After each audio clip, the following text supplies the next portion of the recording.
कराची जिले के गुलबर्ग थाने जी हद मूसा कॉलोनी में फायरिंग में 8 वरियनि जे नींगर जे क़त्ल वारे वाक़े में मुलविस जवाबदार के पुलिस गिरफ़्तार करे वरितो आहे।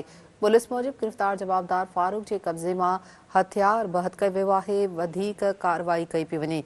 कराची मां आम ख़बर नाज़रन सां शेयर कयूं पिया। कराची जे इलाइक़े गुलबर्ग थाने जी हद मूसा कॉलोनी में फायरिंग में 8 वरियनि जे नींगर जे क़त्ल वारे वाक़े में मुलविस जवाबदार के पुलिस गिरफ़्तार करे वरितो आहे। आगाह कयूं पिया। पुलिस मूजिब गिरफ़्तार जवाबदार फारूक जे कब्ज़े मां हथियार बहत कयो वियो आहे। इन हवाले सां वधीक कार्रवाई कई पई वञे।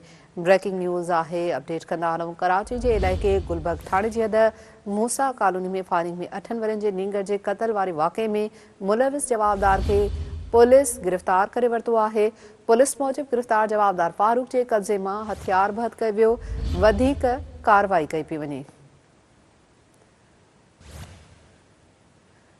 अहम ख़बर ॾियूं पिया। कराची जे इलाइक़े गुलबर्ग थाणे जी हद मूसा कॉलोनी में फायरिंग में 8 वरियनि जे नींगर जे क़त्ल वारे वाक़े में मुलविस जवाबदार खे पुलिस गिरफ़्तार करे वरितो आहे।